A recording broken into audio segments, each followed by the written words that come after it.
This is the Mike LaPetri Show.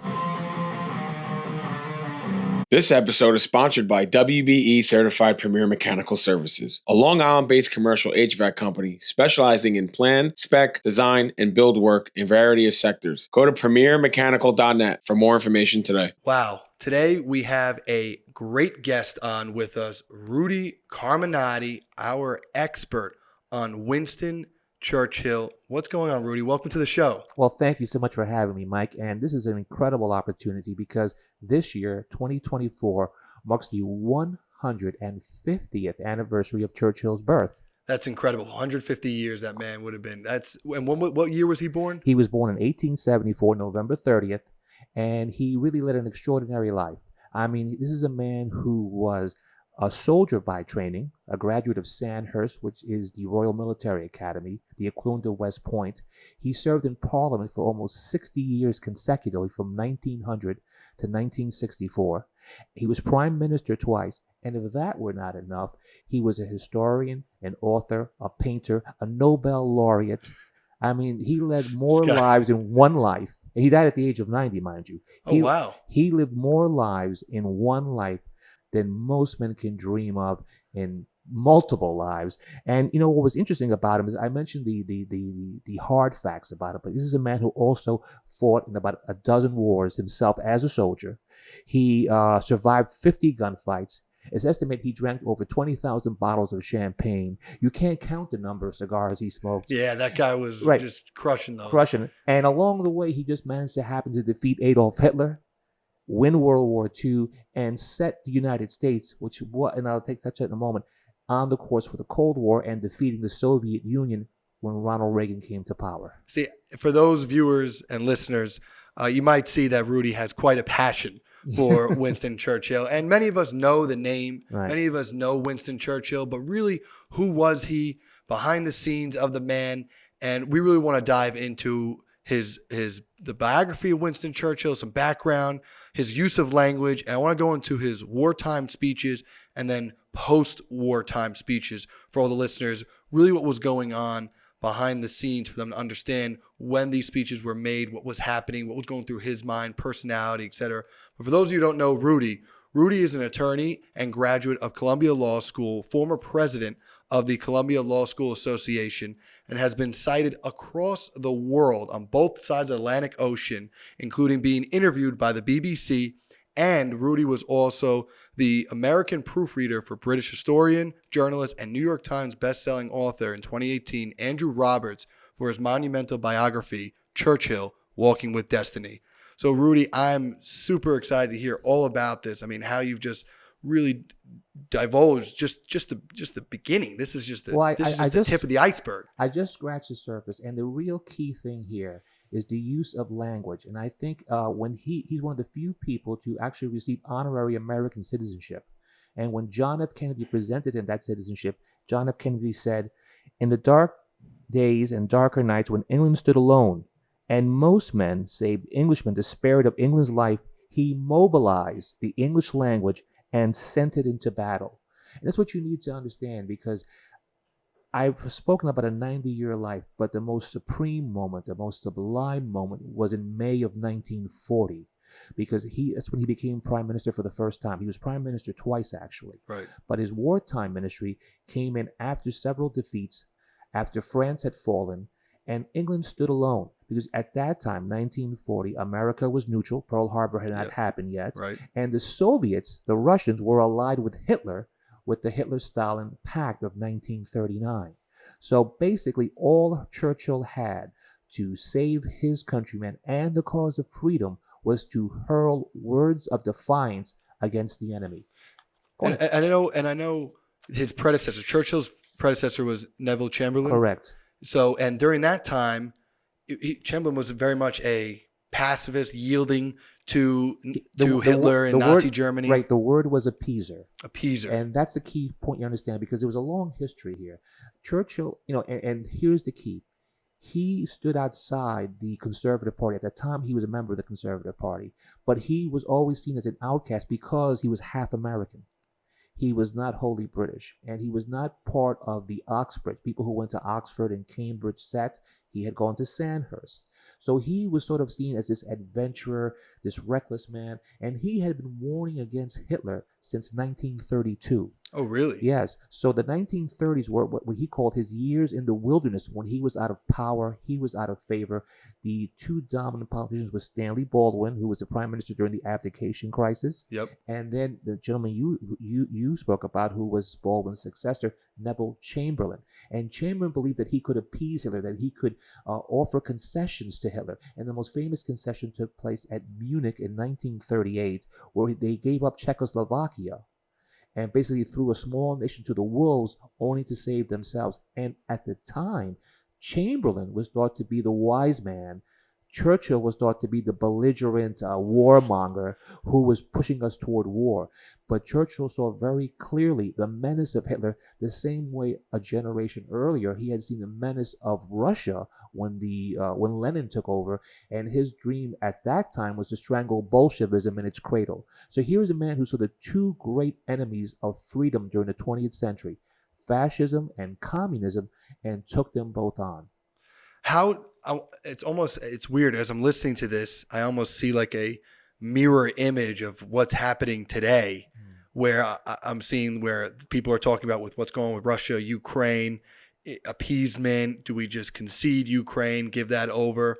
Will Putin stop? It's just very interesting of how you just said that with then what was going on with the Brits and how they were handling their current geoeconomic climate or geopolitical climate. Well, Mark Twain said it best, that history doesn't repeat itself, but it often rhymes. And the beauty of Churchill was that he was a historian, first and foremost, in terms of his writing. And before the Second World War actually took hold, he was actually in Europe studying the battles of his great ancestor, the Duke of Marlborough, who won the Battle of Blenheim, which saved the liberties of Europe during the 17th century. So he actually wrote Marlborough's biography, and he used that experience to realize that, one, Britain needed allies, and two, the fundamental threat that was in this totalitarian Teutonic state, which was then Germany under Adolf Hitler. What was Churchill doing during this time when he was the outcast in those 30s? He was basically a lonely voice in the Commons, the House of Commons, speaking out against the current government of the day, the government of his own party. So he was a current representative. Yes, he was a member of Parliament. Right. He represented a constituency in Parliament. He was a member of the Conservative Party, so theoretically, he should have been loyal to the government and the policy, but he was not in cabinet. See, the difference is in Britain is that they have a parliamentary system. So you could be a member by all the members who are members of the executive are also members of the legislature. So the government of the day is composed of the cabinet, which are elected parliamentarians who the ruling party chooses, the foremost among them being the prime minister. Interesting. And interesting before that is that Churchill had held almost every major cabinet post during his 60-year career, and he was the first Lord of the Admiralty when World War I broke out. And then when World War II broke out, Neville Chamberlain, who had been his antagonist, him and a man by the name of Lord Halifax, who was the foreign secretary, had been his antagonist. They had to accept him in the cabinet once war broke out, and for the second time, he became First Lord of the Admiralty. So that's really the premier post, because Britain has always been a naval power. So being First Lord of the Admiralty is more than being Secretary of the Navy. It's more like being the Secretary of Defense, let's say. Okay. So it has broader ramifications, because Britain has always been a naval power. And the source of Britain's strength was always its naval strength, and it was always that antagonism between Germany and Britain in terms of naval strength, going back really to the 1870s, the First World War, and so forth, that brought this issue to prominence. So how does then Churchill become prime minister from there, as being in his admiralty's position? He then rises up. What is the process? What happens that now permits him, as the antagonist, the outcast, the guy that everyone's saying is the warmonger, now all of a sudden, how does he get then placed in position of power? Well, because here's the genius of the parliamentary system. In the United States, we have an executive. We have the president, and then he's succeeded by the vice president, and there's a line of succession. But it rarely happens. The only succession we ever had in this country is primarily when a president dies, or in the case of Richard Nixon, when he resigns, Right. the vice president takes over. No one is succeeded below that threshold. In Britain, it's entirely different. Usually, it could be any member of parliament who could succeed the prime minister after a vote of no confidence. And what happened was there was a debacle in Norway. There was a great defeat of the British fleet in Norway. What year was this? This is now? 1940. Okay. At the same time, France was about to capitulate and collapse. So the war was going, it couldn't have gone any worse. Chamberlain proved himself a failure not only in peace, but in war. The man who would have been his likely successor, Lord Halifax, Right. he had a problem. One, because he was a member of the House of Lords. He was then a member of the House of Commons, and no man from the Lords had been prime minister for over a century. So he was disqualified for that ground, as well as the fact that he was the main architect of the appeasement policy. So what happened was the parliament itself took a vote of no confidence. One minister even quoted language from Cromwell's day, saying to Chamberlain, "Please be done with you. You've done enough harm. Go." That's how strong the sentiment was. Wow. So they realized that they needed was a national government, and only in a parliamentary system can you have a national government composed of members from all the different parties. In this case, there were three: the Conservative Party, that was the majority, the Labour Party, and the Liberal Party. The only man acceptable to Labour and the Liberal Party for a national coalition was, of all people, the adventurer, the warmonger, the drunk, Winston Churchill. And now Churchill, he gets this coalition. He becomes the prime minister. Something so fascinating that makes Churchill so notorious is his use of language, of how he presented his ideas, how he presented his vision, how he presented his overall goal for his country. What made this man so unique in that respect? Well, you have to trace it back to his youth. And the fact was, as a child, they thought of him as a dunce. Back then, the mark of education, the mark of excellence, was that how well you mastered Latin and Greek. Well, he was terrible at Latin and Greek. He was terrible at math, but he had a passion for history and for the English language. And this was his innate genius. And what we need to understand is it wasn't a natural gift. First of all, every speech that he did, all the great speeches that we now remember, were the product of hours and hours of preparation, not only in terms of the actual words and putting them together, but he practiced before a mirror to get every gesture, every inflection perfect. And it's estimated that he spent 1 hour for every 5 or 10 minutes of text. Wow. For every speech before. And again, in the parliament, it is an oratory body. The second thing was he had to overcome a physical disability. He had a lisp. And if you hear his speeches, sometimes there's a stammer you might catch here and there. He could not properly say the word S, so he often referred to the Nazis as the Nazis. That was not an affectation. That was a product of the lisp that he had to overcome. So he had these impediments, and he was considered a dunce as a youth, but he had these great gifts. And at one time, he got an honorary degree, and he said, "It's astonishing to me that as life has gone on, I've gotten more degrees than I've actually passed examinations." And that's a part of his wit. So he had this great wit. And the other thing that I think separated him was that he was half American. His mother was named Jenny Jerome. She was from Brooklyn, New York. Oh. No, they were New Yorkers. And her father was Leonard Jerome, who was a very successful financier on Wall Street. Her husband, who was Churchill's father, was Lord Randolph Churchill. Now, what you need to understand about Lord Randolph was that he was the second son. As the second son, he wasn't going to inherit the title of Marlborough, as the Duke of Marlborough. So because he was the second son, he wound up adventuring or going into politics. That's what started his political career. He rose to the second highest post in the cabinet, which is the Chancellor of the Exchequer, roughly the equivalent of our Secretary of the Treasury. Okay. And then his career faltered. He resigned on a small point of principle. He was such a roustabout, such a scoundrel, and he had certain peccadillos in his life, let's say. Mm-hmm. And his career ended in failure. Wow. Churchill learned from his father's failure. He was combined with his mother's sense of American ambition, and he had this streak that was very different from the normal run of English gentry who enter into the political world.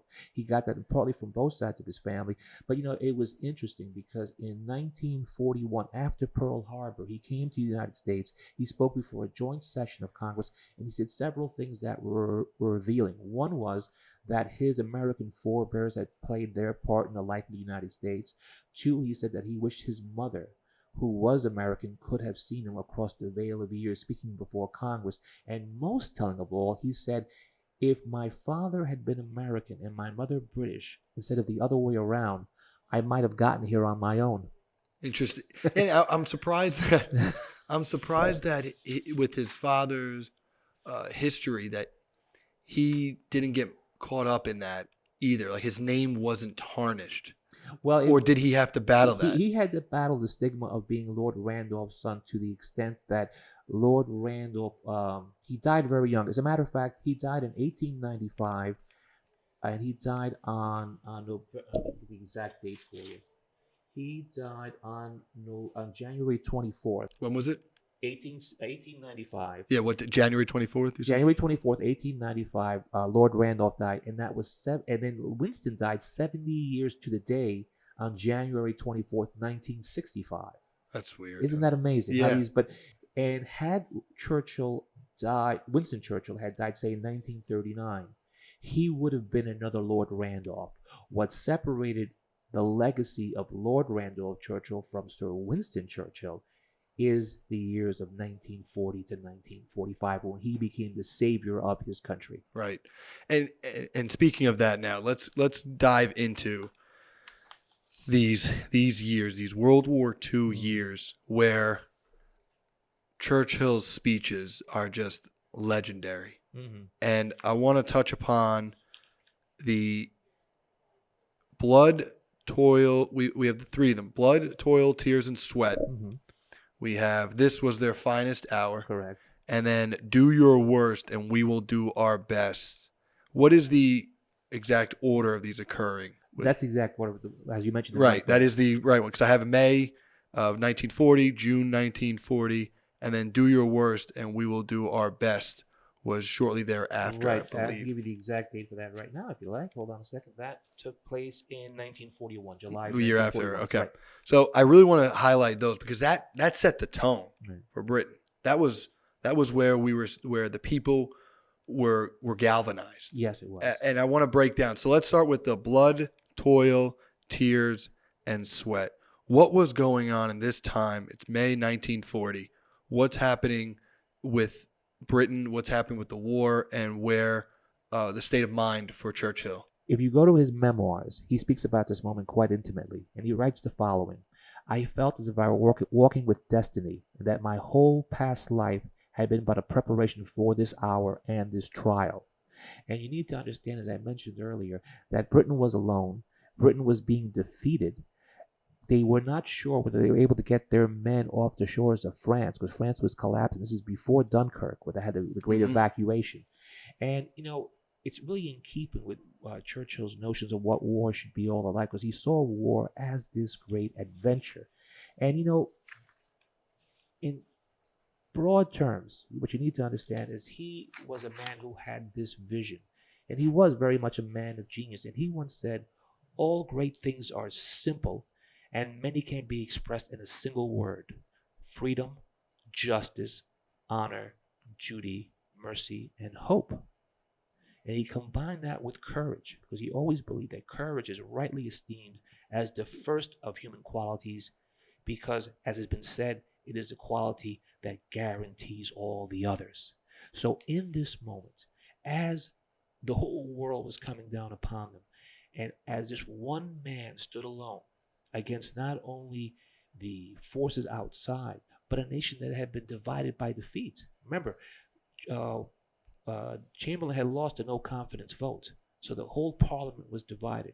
He had to literally unify, create a national government, and set the pace for his countrymen in a war that, if you took a poll, 9 out of 10 would have said they would have lost.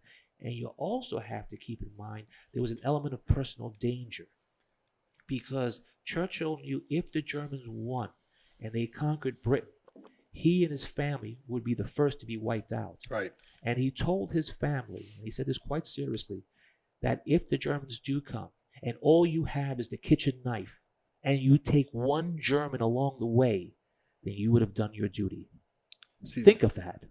So the stakes, his own family. Yes. So the stakes could not have been higher. This was not an abstraction. This was not an academic exercise. This was literally taking fate, life and death into your own hands and using what little you had, which turned out to be a great deal, these words of defiance, and galvanizing people who had been beaten, who had been demoralized, to come back into the arena, back into the ring, if you were, back into the fight, and keep on. So let me read what he said. Yes, please, because I think people need to hear how this wasn't political theater. This was the real deal. This was the true passion. Like, this is what we need to do. If we fail, we are dead. I have nothing to offer but blood, toil, tears, and sweat.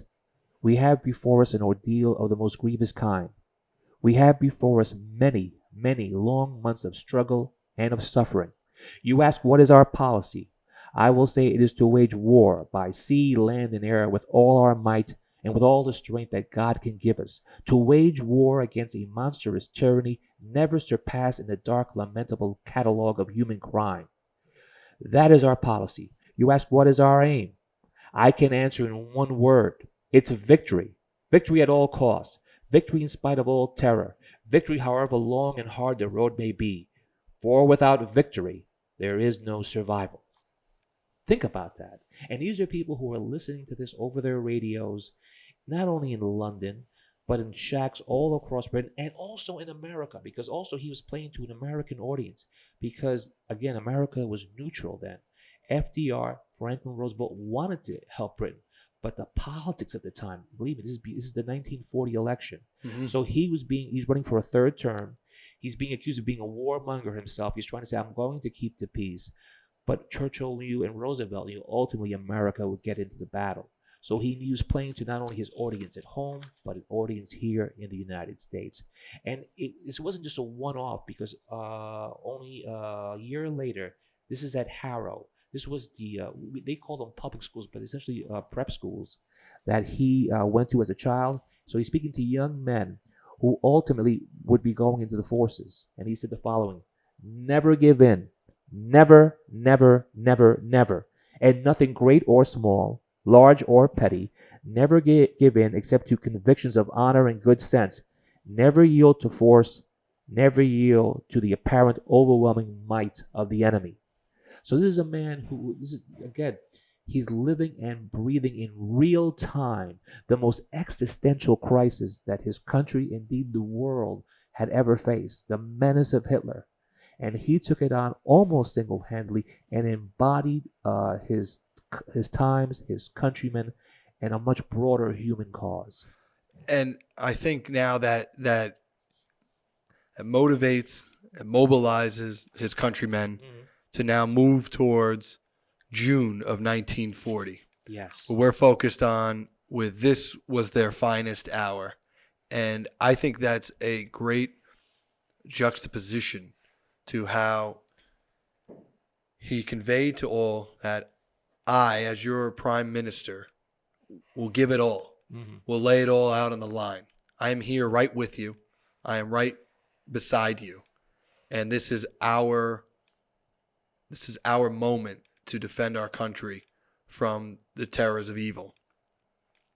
And now it comes into this moment where he's praising the courage of his warriors, his soldiers, who embodied those true words. Can you talk more about this? Well, again, you have to understand, once France had fallen, Hitler was turning all of his energies to conquer Britain.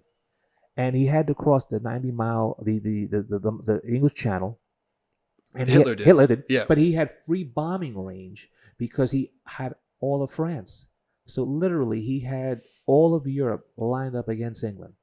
And if you study anything about English history, they've always needed to have allies. They were always, Napoleonic Wars and so forth. Mm-hmm. So this is the greatest crisis the nation ever felt. And you're right. The first I have nothing to offer, means what I'm offering to the table. But then, during the Battle of Britain, he had this wonderful line honoring the Air Force that had fought that battle. And he said, never in the field of human conflict was so much owed by so many to so few. Think about that. Just the beauty of the language. And then to galvanize the people themselves, because this was not a battle just of warriors. The entire population was engaged because London was under the Blitz. The Blitz was the deliberate wholesale bombing of London, where untold hundreds of thousands of people were killed. And you could literally walk out of your home and it could be gone by the time you come home. People were actually in the underground, the subway, living and sleeping and eating there because that was the only safe place. It was above ground. The Luftwaffe, the German Air Force, could have destroyed your home, your life, everything. Well, this is what he said at this hour of maximum peril. And he said the following: upon this battle depends the survival of Christian civilization. Upon it depends our own British life and the long continuity of our institutions and our empire.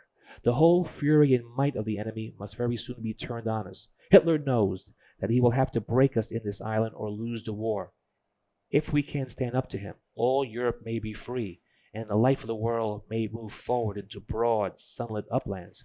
But if we fail, then the whole world, including the United States, including all that we have known and cared for, will sink into the abyss of a new dark age, made more sinister and perhaps more protracted by the lights of perverted science. Let us therefore brace ourselves to our duties, and so bear ourselves, that if the British Empire and its Commonwealth last for 1,000 years, men will still say, this was their finest hour. So now Churchill focuses on his people with their battle. And now it goes to the following year, in July of 1941, you said. Yes.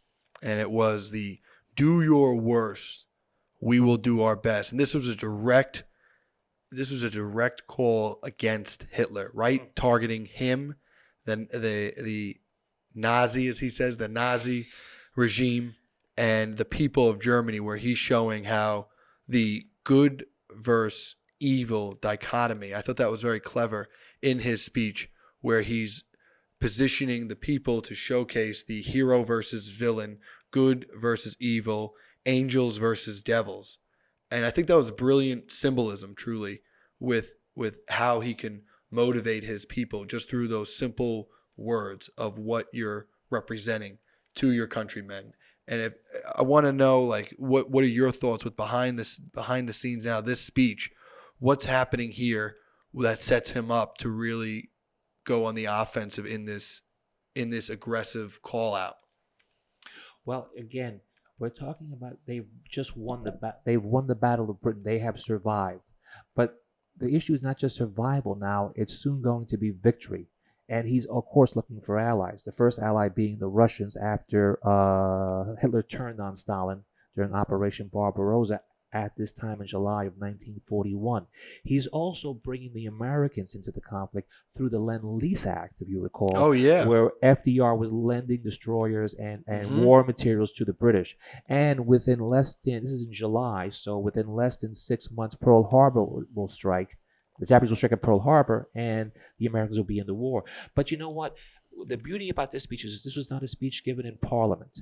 Rather, this was a speech given before the London County Council. Why is that so significant? It's significant because he's not speaking to other politicians, other members of the cabinet, other members of the government and of the legislature, but rather to the people themselves. This is that he's addressing. It's being filmed and broadcast live, and he's speaking to the people of London, who really set a new standard for courage during the Blitz and enduring the very worst that the Luftwaffe had to offer. And he's basically saying to them that, you know, there's something special about the Londoners, something special about the Englishmen, something special about the Briton that separates us, and this is what separates us. So let me go right into it. This is Churchill speaking, and he's literally directing this not only to the people of London, but also Hitler himself. We ask no favors of the enemy. We seek from them no compunction. On the contrary, if tonight the people of London were asked to cast their vote as to whether a convention should be entered to stop the bombing of all cities, an overwhelming majority would cry, no. We will mete out to the Germans the measure, and more than the measure they have meted out to us. We will have no truce or parley with you or the grisly gang who work your wicked will. You, Hitler, you do your worst. We will do our best. I mean, it almost reads like Shakespeare. Yeah. In terms of its inspirational tones, almost like if you read the great orations from the Shakespearean plays, the Shakespearean histories, this could have been St. Crispin's Day. This is really a call to arms. And again, it's a call to arms not just among the soldiers or the sailors, but the ordinary people. Because this was not a war of potentates. This was a war that embodied the entire structure. And you have to understand as well that England had and it still has, to a great extent still, a very rigid class structure. Yes. So saying we don't have time for that foolishness. We're all together in this. We're fighting for this. And we will not take any hindrance. We will not beg for mercy, but rather we're going to mete out to you what you've meted out to us.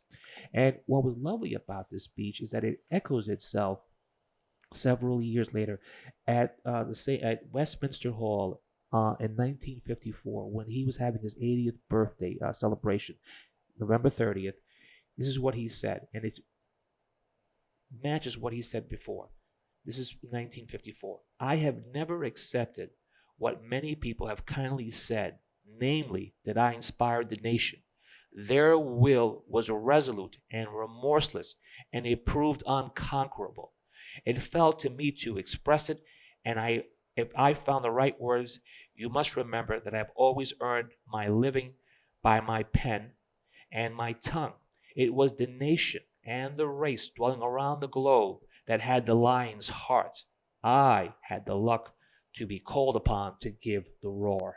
I love that. Isn't that beautiful? Yeah. So again, and this is after he's been heralded as the greatest man of the century. Of course. But he says, no, I was just there. And again, it's not false modesty. It's a genuine feeling that his entire life he felt he had been molded for one supreme challenge. And in May of 1940 and in the years that followed, he met that challenge superbly, and he galvanized the people who had been demoralized and defeated onward toward victory. And when they finally did have VE Day on May 8th, 1945, he gave a speech saying, this is not my victory. No. This, speaking to the crowd assembled, this is your victory. No, your victory. Every man, yours. Every man, every woman, regardless of their station, this is your victory. Wow. And that's victory in Europe, right? That was VE Day. It was incredible to see how a leader doesn't even normally would be we, us, our, and for him this is your win. Yeah. Well, I remember we had one of our former presidents always kept on saying, I have done this or I have done that, and almost like he was not about that because he felt, especially at that time, that he embodied the nation, and for that brief window in time, he most certainly did. I think it's fascinating of what he was able to accomplish just through the written word and presentation. It shows you how powerful words are and how ideas and visions can really carry forward a country to win something that everyone, if you had the betting odds, they weren't supposed to win. They shouldn't have won. It's funny you say that because when I mentioned before he spoke before a joint session of Congress. After he spoke in Washington, he went up to Ottawa, the capital of Canada, and spoke before the Canadian Parliament. And there was a line he said that when he was speaking to the French, and the French had written not only their own survival, but the British off, he said something to the effect that one of the French generals said that within 3 weeks, England would have its neck wrung by the Nazis like a chicken. And Churchill responded, some chicken, some neck. And that was the genius of this man, that somehow he was able to capture in words not just the morality and the strength and the perseverance, but also the humor and the pathos and the genius of it. And he always had that gift. It's a very famous story. His home in England was called Chartwell, and it was in Kent. And this was a locus where many of the famous people in government and celebrities came. And one time, Charlie Chaplin was there, and he got along wonderfully with Chaplin, but they disagreed on politics. So later on, someone asked him, "What's your opinion of Charlie Chaplin, a very famous comedian?" He said, "Oh, he's delightful in conversation, but bolshy in politics." I love that. That's clever. Yes, and that's what he was about. He had, the other great story they always tell is that I believe it was Lady Astor said to him, "Oh, Mr. Churchill, if I were your wife, I would poison your coffee in the morning." And he responded by saying, "Well, if I were your husband, I'd drink it." See, that's just, you're going to launch an insult at me. I'll throw it right back at you. Exactly. Very smart, very clever. The cleverness is what people appreciate. Yes, most certainly. And now moving from World War II, very much so, Winston was exactly that, known for his World War II leadership. Yes. But thereafter is where his pizzazz, his charm, his following waned. And I really want to talk about, though, the post-World War II. He had two very notable speeches, the Iron Curtain speech and the Zurich speech, which was interesting of how the foresight this man had. We spoke about it earlier of how 1930s, he saw how the Hitler and Nazi regime were true evil in the making. And now here he comes with the Iron Curtain, and he talks about now the communist threat from the Soviets. Can we talk about both of these speeches, Zurich speech and the Iron Curtain speech? Oh, yes, of course. Well, to put it in context, 1945, we mentioned before the war was over in Europe. It was still raging in Japan, and it would not end in Japan until August of that year when the U.S. dropped the atomic bombs on Hiroshima and Nagasaki. But what happened was, and I mentioned before, he was running a coalition national government. Once the war in Europe was over, it was conceivable that government could have remained in place until Japan was defeated. It did not. The Socialists, the Labor Party, not necessarily the upper echelons of the party, not Clement Attlee or Bevan, but the lower rung, rank and file said, "No, wait a minute, we have to have a national election," and they had not had elections since the middle of the 30s, so it had been a long time. Oh, wow, okay. It isn't like America, we have a presidential election every 4 years. Yeah. Parliament could last as long as 5 years, and it's up to the prime minister to call the time and place of an election. This was forced upon him because the national coalition that put him in power in 1940 was coming undone. And so he was dealing with the post-war world. Yalta had already taken place, so basically the beginning of the division between the West and the East was taking place between the Americans and the British and the Soviets. So that had already taken place. Franklin Roosevelt dies in April of 1945, and Harry Truman is now the president, who's a complete unknown quantity. And then after VE Day is secured, the German High Command surrenders both to the Allies in the West and the Soviets. He's now thrown into electoral strife with the very famous general election of 1945. And for most Americans, this is a very difficult election to understand because our tradition always is the victorious general gets elected president, beginning with Washington, Andrew Jackson, U.S. Grant. You win, you move on. And Dwight Eisenhower. So up until the 20th century, that's always been the American, and he was the victorious figure. Mm-hmm. So why? And most people wanted to see him restored as prime minister, but what they did not want was a conservative government. There were several factors. One factor was that although Churchill ran the war and he ran the foreign policy, the domestic day-to-day stuff was run by his labor colleagues, his socialist colleagues in the government. So they had a handle on the domestic side of the things. Operations, which is only fitting. You can't. So most of the public was then in tune to that. Second, there was this feeling that we have to turn the page because these are people who are coming not only after 6 years of war, but literally 15 years of depression. So there was a desire back then, the thought was that if you have a welfare state, the wealth will be spread out evenly among everyone and it would be a better world. So he was running against that notion. And there had been a plan called the Beveridge Plan, which proposed the creation of what later happened, national health insurance and all that in Britain.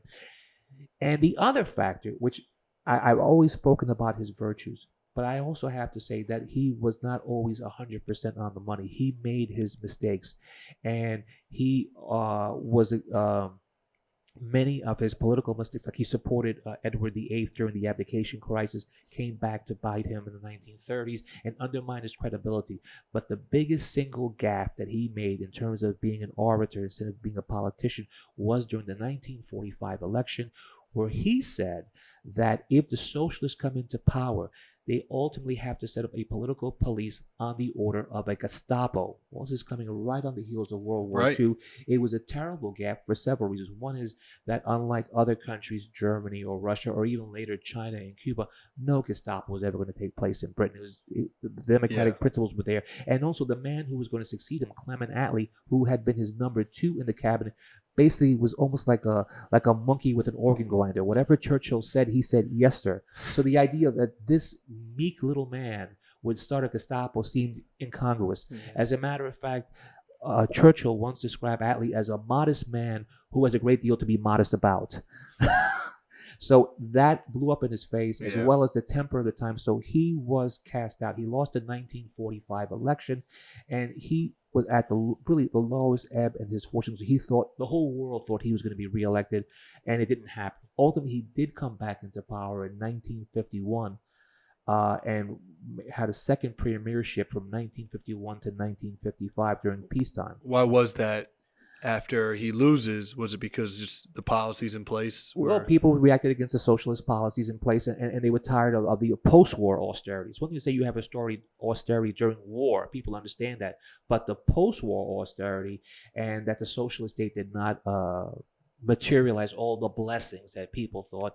But also, there was also a post-war settlement. So even when Churchill came back into office, he didn't undo national health insurance and a lot of things. Interestingly enough, his wife, Clementine Churchill, had actually warned him against using the Gestapo reference, and that's one of the few times he should have listened to his wife. So I tell all political people, listen to your wives. Sometimes they have a better ear than you do. But so he lost the premiership, so he was out of office. And what you need to understand is this basically freed him in a sense. He wanted to continue. And as a matter of fact, the last weekend he spent as prime minister, the country estate, the equivalent of Camp David for the prime minister, is a place called Chequers. And in the registry of Chequers, everybody signs in, everybody signs out. And when Churchill signed out of Chequers in that election, which took place in July of 1945, after his name, he wrote the word finis, F-I-N-I-S, as if he were finished, but he wasn't. And what happened was he was now a free agent. And I think that produced 2 legacies. One is a great literary legacy in that he had the time to write his memoirs, and he was the last survivor of the big 3 during World War II.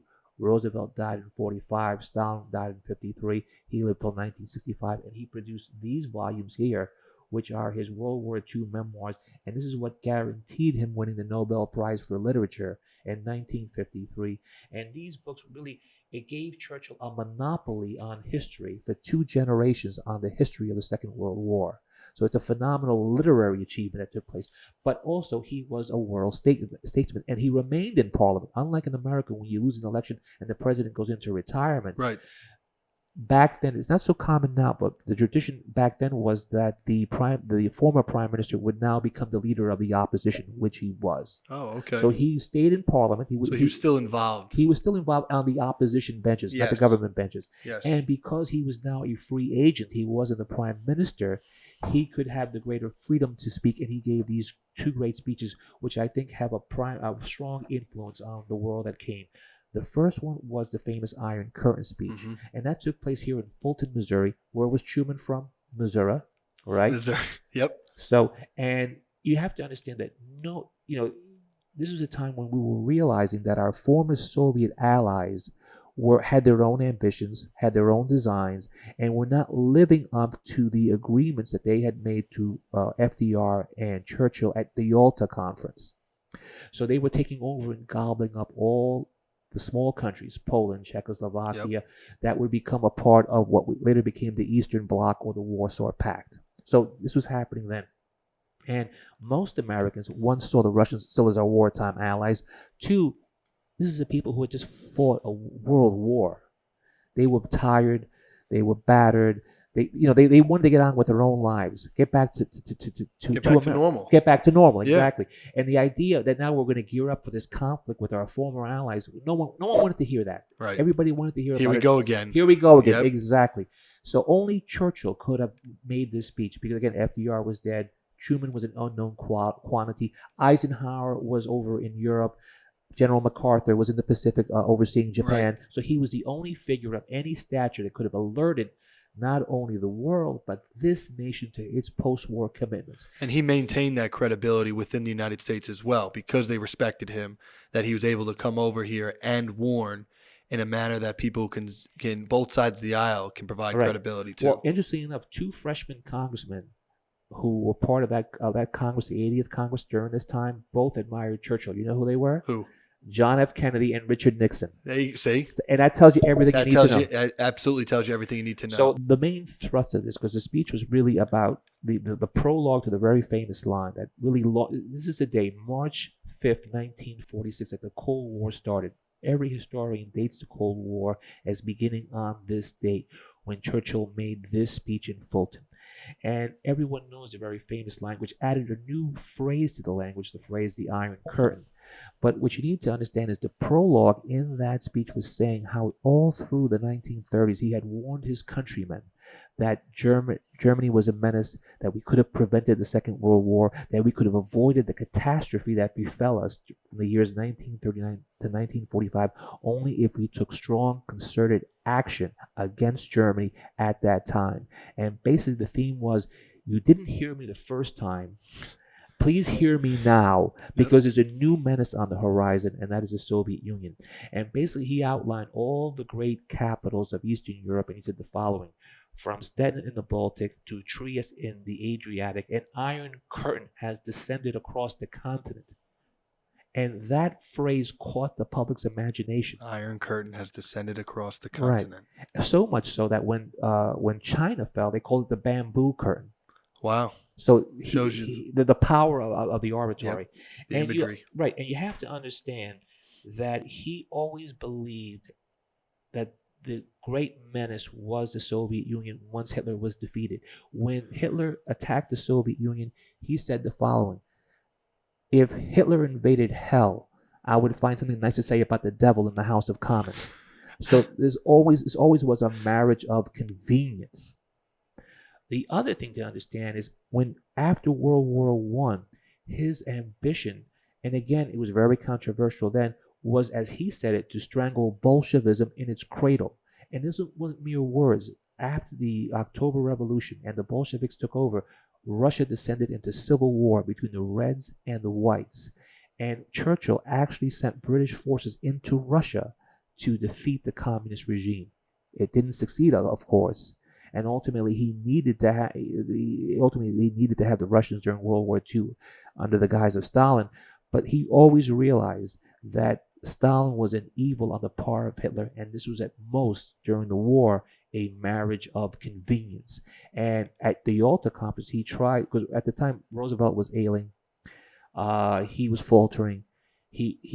Roosevelt took it upon himself because, again, the dynamic had changed. There used to be the big three: Roosevelt, Stalin, and Churchill. But by then, it was more a big 2.5, as the British, the nation's actual military might was being decimated by the impact of war. And that's really the great tragedy, because I think Britain could have maintained, I don't know if they could have maintained their empire, but certainly they could have maintained their standing in the world by having someone of Churchill's stature as prime minister who could, even if he could not deny reality, he could defy it, which he had done before. But Clement Attlee, do you even know who Clement Attlee is? No. That tells you all you need to know. Yeah. So that's what happened.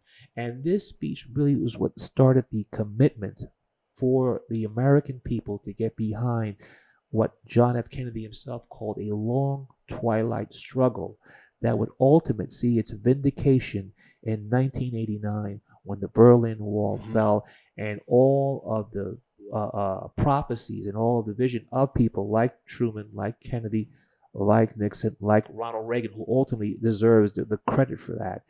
There's that strong connection. And whereas we have to laud Reagan for defeating the evil of communism in Europe, that seed was planted by Churchill in 1946. Right here in the Fulton. United States. Right here in Fulton, right, in his mother's native land. And you see that connection where he brings it, and it's also, I would think too, extremely rare to see a foreign leader go into another country and espouse ideals that motivates that country. The only thing that came remotely close, and that's not even remotely, was when Tony Blair came to this country and spoke to Congress during the Iraq War, and that was basically patterned on Churchill's activities. But you also have to understand something, that by then Churchill was more than just a foreign leader. When he came to Washington during the war, he did not stay at the British Embassy. You know where he stayed? Where? The White House. He was living in the White House with FDR and Eleanor Roosevelt, and so there was a symbiosis there. There was that American yes, half of him. That American half of him, but also he was so broadly accepted by the American people. And I often say that he has a greater following on this side of the Atlantic because we remember the greatness of Churchill, the wartime leader, the wartime speeches, whereas the English have a broader memory of all the dark patches of his career and some of the things that are more lamentable, which we don't have time to discuss, but exist nevertheless. But not only was he admired on this side of the Atlantic with the Fulton speech, which really started our commitment to the Cold War and ultimately saw its vindication in 1991, I believe, when the Soviet Union fell, if memory serves. But then he gave a speech at Zurich. Yes. And the importance of this speech was he said the following. Now, when was the Zurich speech This comparatively? We're in March 5th with the Iron Curtain, 1946. You're going to love it. It was September 19th, 1946. These are back to back. Yes. It's very mirror image, as I said, yes, of the May and June 1940 with the war speeches. Exactly. Where now he's doing this to compound on the former speech, the latter, to build upon his positioning so that it continues the motivation or the vision is carried forward and short, as opposed to just a one-day shot. He still builds off of it. So with this Zurich speech, what's the significance of this? Well, this was a speech where he proposed a rapprochement between France and Germany. Which means what?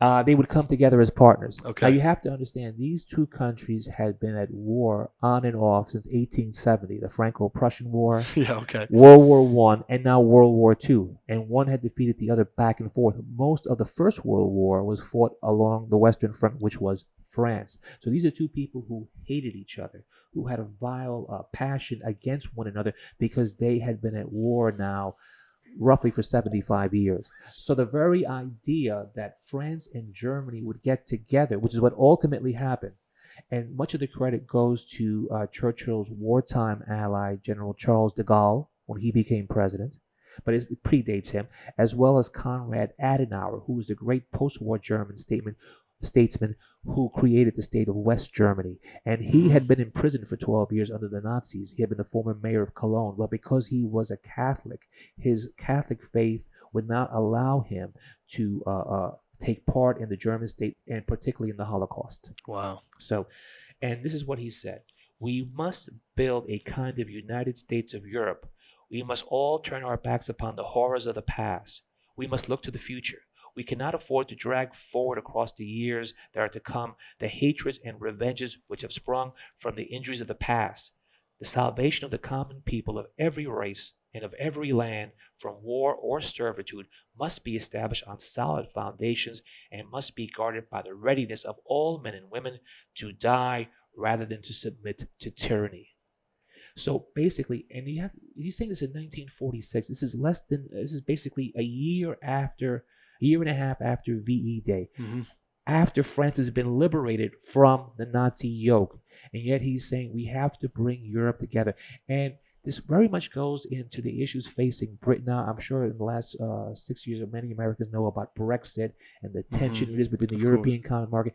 And the issue always has been, would Churchill be in favor of Brexit or not? My guess is that he would not, despite what his grandson Nicholas Soames said. I guess I'll defer to Nicholas Soames in terms of certain things, but this is what Churchill had said in 1930. But we have regarding 1930 before this, but it's relevant throughout.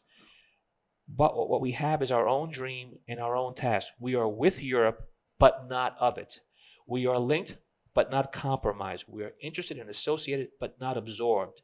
And the point of this is that although he did favor the European states on the continent forming some sort of broad bond, which ultimately came to pass first in the European Economic Community and the Treaty of Rome in the 1950s all the way to the present day, he did not see Britain being a part of it, partly because of the special relationship with the United States, sort of the Anglo-American alliance, but also because he favored, if not the empire, certainly the British Commonwealth.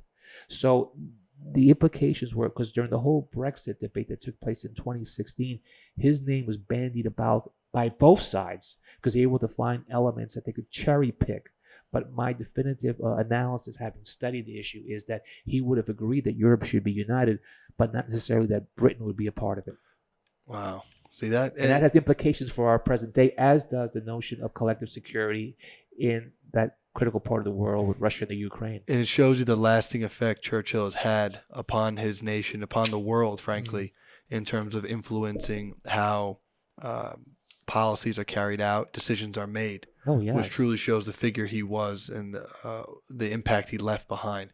I got to say, Rudy, this has been truly enlightening. Thank you. So informative. Thank you so much. I love these books and the collection of Churchill's own writings right here before us. You have been magnificent. I really appreciate all of your wisdom and words, and I hope that many people who are listening and watching have learned a lot, which I'm sure they have. But it's been fantastic that all your knowledge and expertise. Thank you for coming on. Thank you. To Thank be you able for to having convey me. that. This has been wonderful, ladies and gentlemen. Rudy Carmenaty, our expert on Winston Churchill. God bless you. Thank you very much, sir. my friend. Thank you.